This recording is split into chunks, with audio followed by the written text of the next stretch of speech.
missionários, grupo das igrejas batistas, em especial a Igreja Batista aqui da Nossa Senhora das Graças. Aleluia, Deus. Então, nós estamos convidando você a estar participando do jejum, na oração. Você escolhe o dia, a hora, o momento, para você fazer o seu jejum. Vamos estar orando também pelas causas dos irmãos. Você pode colocar no papel e trazer. Nós estamos preparando aí um... Tem aquele gasofilaço já? Não? Então faz, aquele gasofilaço já está aí. Esse aqui. Vamos providenciar. Pronto. Vamos estar colocando os pedidos de orações dos irmãos. E aos domingos nós vamos estar clamando, amém? Diz assim, livro de Neemias. Esdras lê a lei diante do povo. Em chegando o 7º mês, e estando os filhos de Israel nas suas cidades, todo o povo se ajuntou como um só homem na praça, diante da porta das águas, e disseram a Esdra, o escriba que trouxe o livro da lei de Moisés, que o Senhor tinha prescrito a Israel. Esdra, o sacerdote, trouxe-lhe a lei perante a congregação, tanto de homens como de mulheres, de todos que eram capazes de entender que ouviam. Era o primeiro dia do 7º mês, e leu no livro, diante da praça que está fronte à porta das águas, desde a alva até o meu dia, perante homens e mulheres, e os que podiam entender, e todo o povo tinha os ouvidos atentos à lei, ao livro da lei. Esdra, o escriba, estava num púlpito de madeira que fizeram para aquele fim. Estava em pé junto a ele, à sua direita, Matitias, Sema, Anaías, Urias, Ilguias e Mazéias,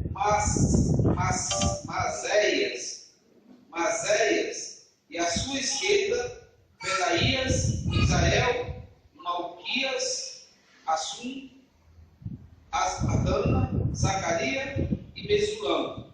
Escreveu o livro à vista de todo o povo, porque estava acima dele. Abrindo ele, todo o povo se pôs em pé. Esdra bendisse ao Senhor, o grande Deus, e todo o povo respondeu: Amém, Amém. E levantando as mãos, inclinaram-se e adoraram o Senhor com o rosto em terra. E Jesuba, Oni, Serebias, Jamim, Acube,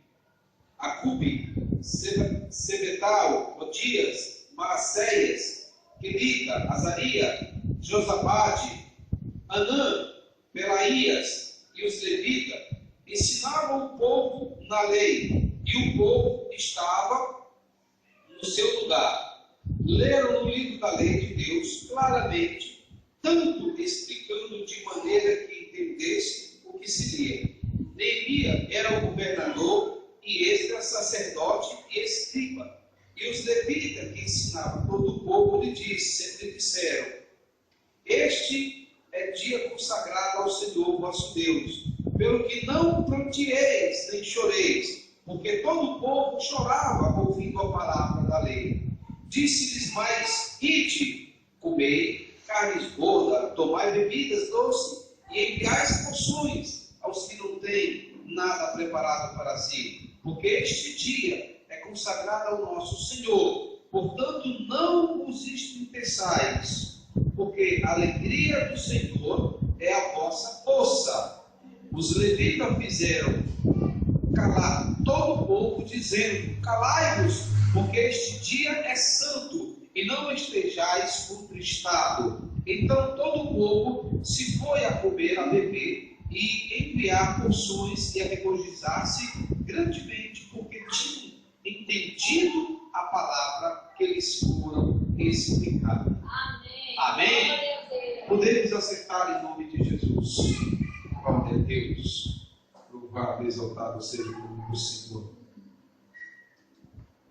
Queridos, acabamos de ler alguns versículos da palavra do Senhor que se encontram no livro de Neemias, precisamente no capítulo 8, que fala a respeito, desde a antiguidade, sempre quis ao seu povo.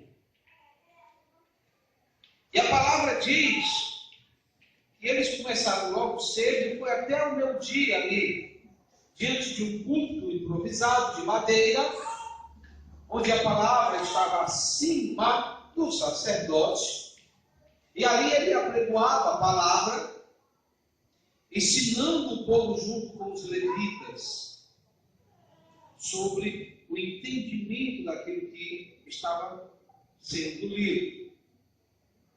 O povo, após ouvir tudo atentamente, começaram a chorar, começaram a se lamentar. Esse choro e esse lamento era um choro e um lamento de arrependimento. Não de medo, mas de arrependimento. Porque, com a explicação da leitura da palavra, eles perceberam o quanto eles estavam distantes do Senhor. E o dia em que foi feito isso era o dia da festa dos tabernáculos, ou da festa da cabana, ou da festa da colheita, que era uma das festas, uma das três principais festas do ano do povo judeu. Era uma das principais, das três das principais. E então, eles estavam ali e foram orientados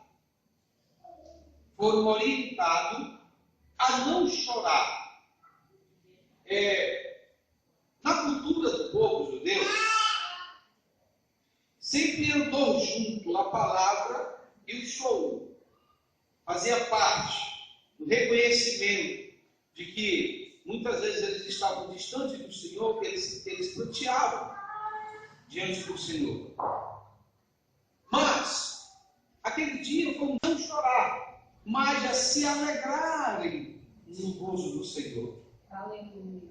A se alegrarem, porque verdadeiramente, naquele dia, eles estavam tendo um entendimento da palavra de Deus. Eles estavam compreendendo realmente o que Deus queria que eles assim o fizessem. Então, o motivo era de se alegrar, até porque era uma festa da colheita onde eles iam comer, iam se alegrar, iam lembrar do significado dessa festa.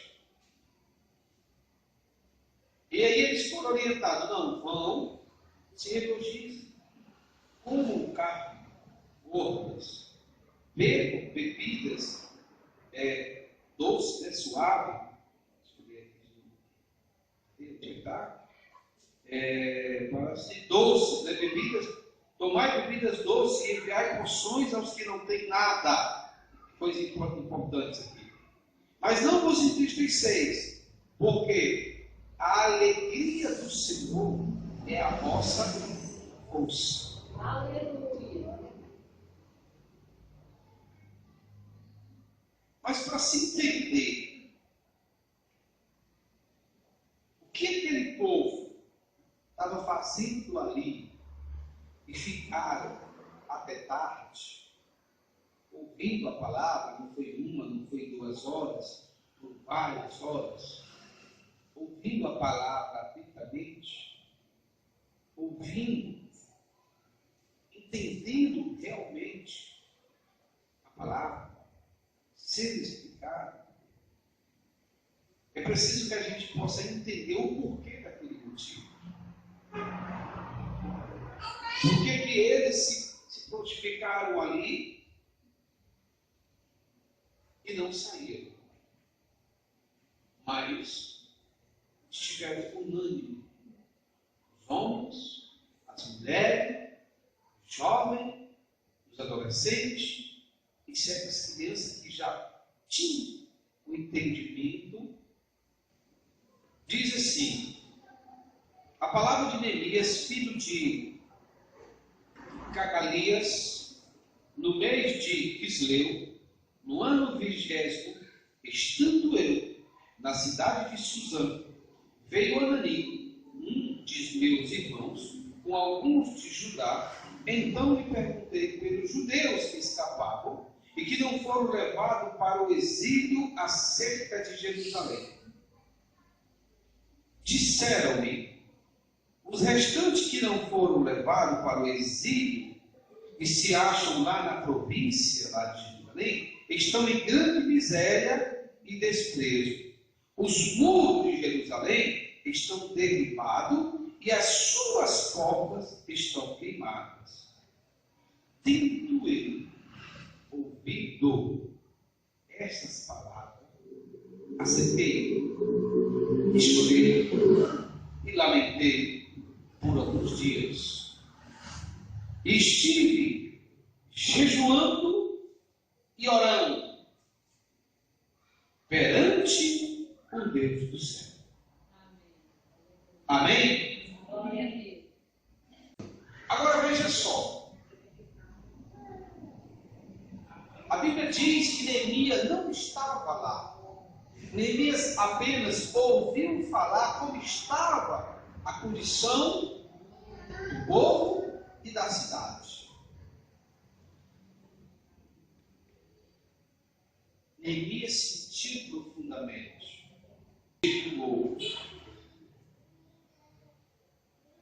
E é o que nós estamos fazendo.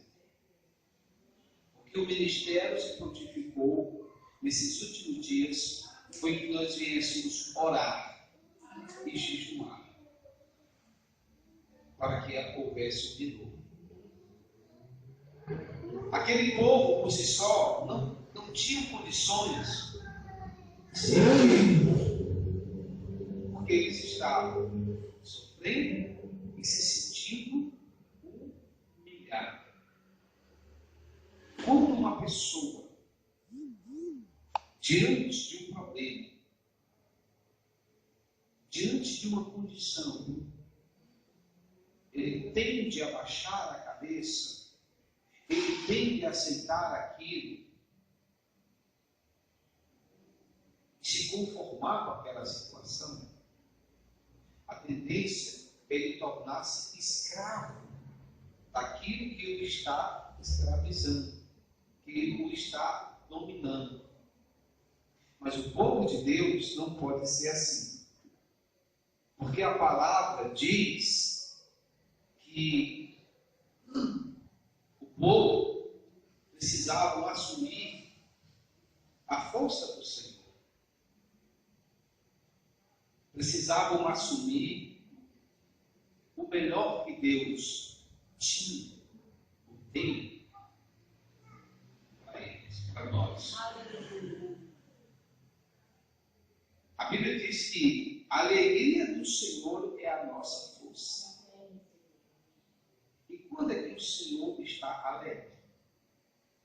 Todos os dias, todas as horas, todos os momentos, Deus está alegre, sempre. Então, a sua força está ativa sempre. Glória a Deus. Mas essa força só vai poder estar ativa em nós quando nós alegramos o coração de Deus. Quando nós passamos a fazer o que aquele povo fez. A Bíblia diz que aquele povo ouviu atentamente, deram ouvido à palavra, entenderam a palavra, sentiram que estavam errados e por isso choraram amarguradamente, melhor dizendo, e foram orientados. Olha, pessoal, podem parar, porque vocês já mostraram verdadeiramente, nesse momento, vocês estão arrependidos. Vocês entenderam a palavra e vocês estão arrependidos. O fato de vocês estarem aqui atentamente, tiveram como lição tudo o que aconteceu e mais ainda. Viram chegar um homem chamado Ananias, que poderia não se importar, que poderia não dar nenhum interesse, porque ele estava em condições boas, comendo do bom e do melhor. Mas veio um homem chamado Ananias e se colocou numa condição de libertador. Se propôs a se doar para Deus para fazer uma obra específica, para fazer uma missão específica.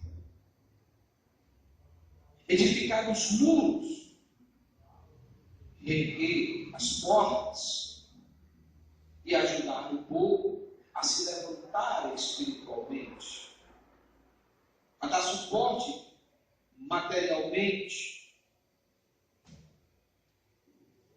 E esse homem, como líder, depois de ter orado muitos dias, não só pela causa, pela situação, pela condição que o povo passava, mas orou também para que ele pudesse chegar lá. Ele foi levantado por Deus para reanimar, para reativar, para reavivar aquele povo do Espírito do Senhor. Porque quando nós estamos na certeza de que Deus trabalhou, de que Deus está aqui, de que Deus está falando, de que Deus, há um regozijo, há uma alegria, há uma força de Deus em nós. E essa força é uma alegria de Deus em nós. Há uma determinação. Então, amado, para que aconteça um renovo, um avivamento, já que nós estamos em 40 dias de jejum e de oração, para que se aconteça o renovo, para que se aconteça esse avivamento, é necessário que nós venhamos entender que foi por meio de uma oração, de orações, melhor dizendo, de jejum, de leitura da palavra, de temor, de reverência a Deus, que Deus usou alguém chamado Neemias para edificar, para restaurar Jerusalém. O Espírito Santo só pode trazer um verdadeiro avivamento nos corações dos que se dispõem a entender e a viver a palavra do Senhor. Não vai acontecer de maneira nenhuma um avivamento de novo se não houver esse entendimento, se não houver uma união para compartilhar a mesma condições. O povo estava disperso, sofrendo, sendo humilhado, mas eles não sabiam se unir, não sabiam buscar. Estavam tão constrangidos, sofrendo demais, que eles não sabiam como agir. Mas tinha um homem que estava orando, que estava jejuando, que estava buscando. E ele foi levantando o O Senhor diz que quando nós assumimos essa posição, o Senhor nos exalta, o Senhor nos levanta, o Senhor nos usa, o Senhor nos envia. E essa é a nossa visão dos últimos dias. Queremos ser avivados, queremos ser usados. A Igreja Batista Nacional quer ser usada, quer ser renovada, quer ser avivada. Ou seja, você quer ser avivado, você quer ser renovado, você quer ser restaurado. Então, amado, siga o conselho da palavra de Deus. Você que é vitória, siga o conselho da palavra de Deus. Ore, jejue, se purifique ao Senhor. Se coloque como um vaso a ser usado na mão do Senhor. Estabeleça metas, estabeleça focos, estabeleça planos, projetos, apresente ao Senhor e vá à luta, irmão. Não baixe a cabeça, não deixe que as coisas venham tirar você da visão. Não deixe.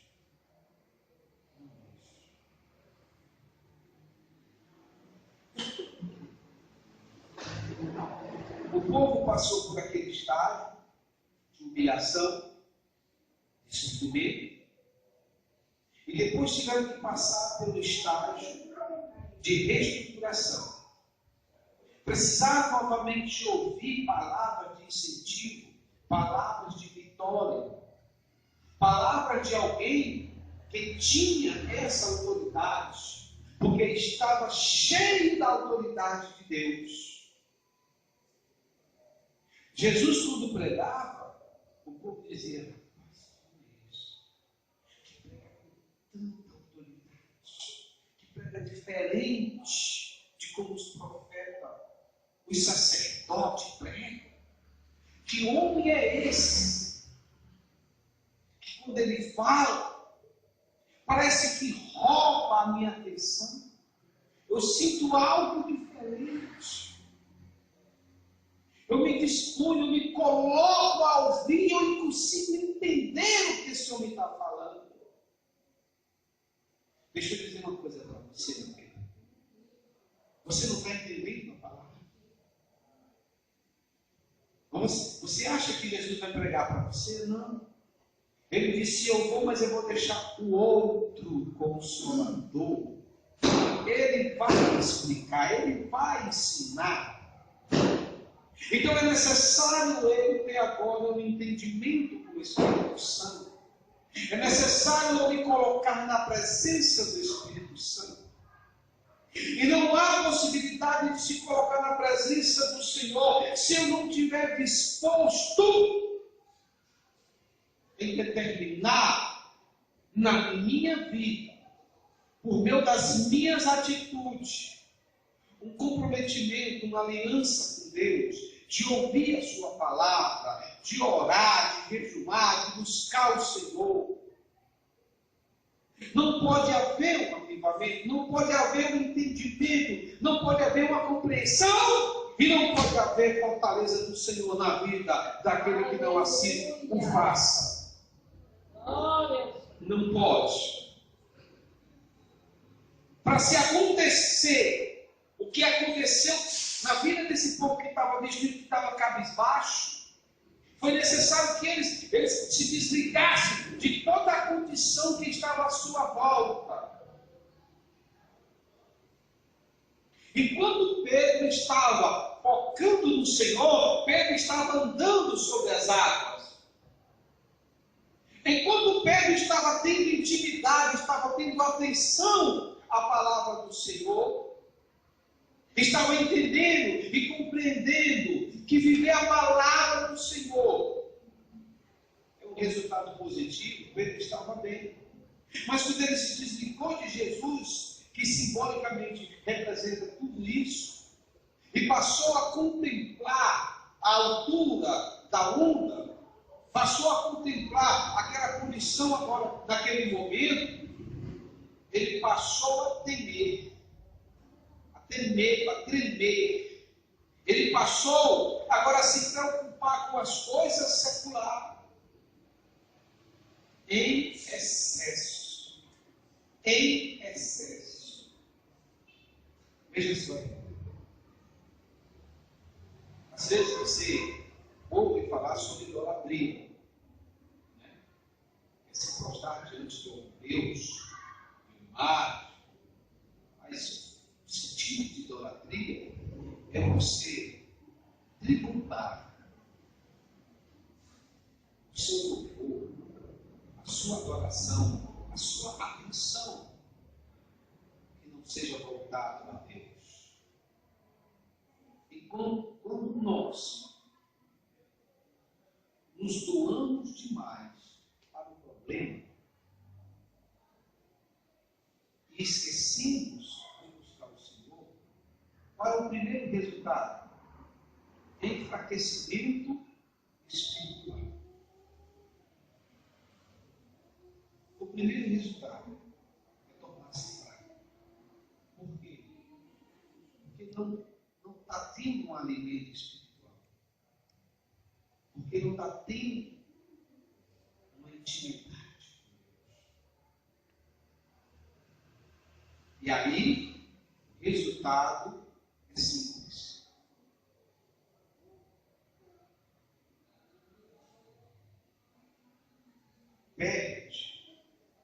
Perde aquele momento de intimidade, de fortaleza, e aí se preocupa demais e tenta resolver. E quanto mais se preocupa, mais se distancia, mais cai numa idolatria. E o pior, não tem nenhum resultado positivo. Isso nos dá aqui uma lição de como nós devemos ser. Como nós devemos proceder. Amém? Assumir a palavra de Deus, ela gera na gente uma obediência.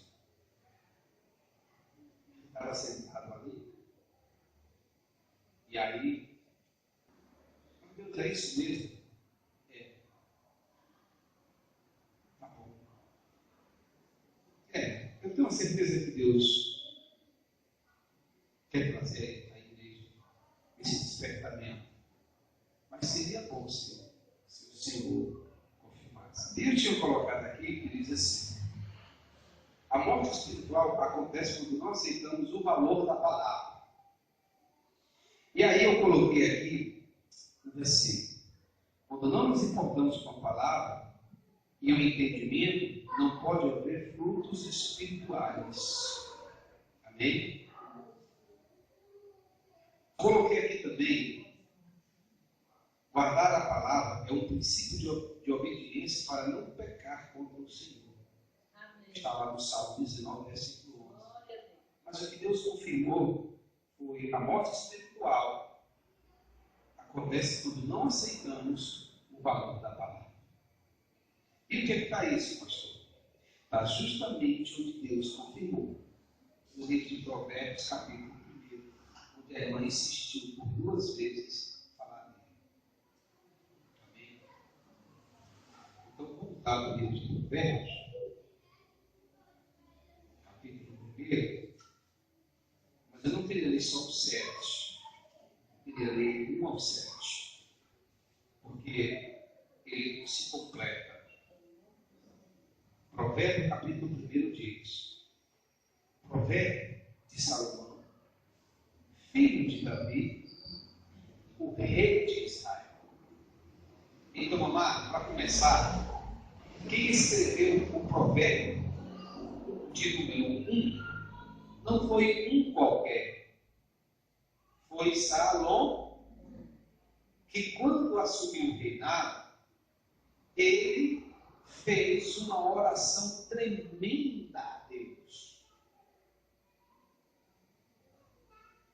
Jejuou, orou. Mas não está na Bíblia, não. Não fala, mas eu sei que ele jejuou, que ele orou, porque ele era temente a Deus. E aí, ele disse: Senhor, eu confesso que eu nunca mas Senhor, faz o seguinte, me dá força. Eu preciso muito, porque conduzir esse povo é complicado. E Deus fala com ele e pergunta a ele realmente o que ele quer. Ele diz, eu quero sabedoria. Então, gente, quem falou isso não foi um qualquer. Foi alguém que teve um dos maiores entendimentos da palavra de Deus. Que conviveu essa palavra. Que manteve intimidade com essa palavra. E ele chegou, e olha, que ele teve os seus momentos de queda, de fraqueza, de desvio. E foi justamente por isso que ele tem propriedade de falar. Eu estava hoje ouvindo um programa, e o programa estava falando sobre relacionamento conjugal. E o rapaz disse, como que você vai poder dar um conselho se sua vida não está bem, conjugalmente? Realmente, ele está certo. Mas deixa eu dizer uma coisa, irmãos. Eu vou mais além. Como que você vai poder falar sobre o errado se você não errou?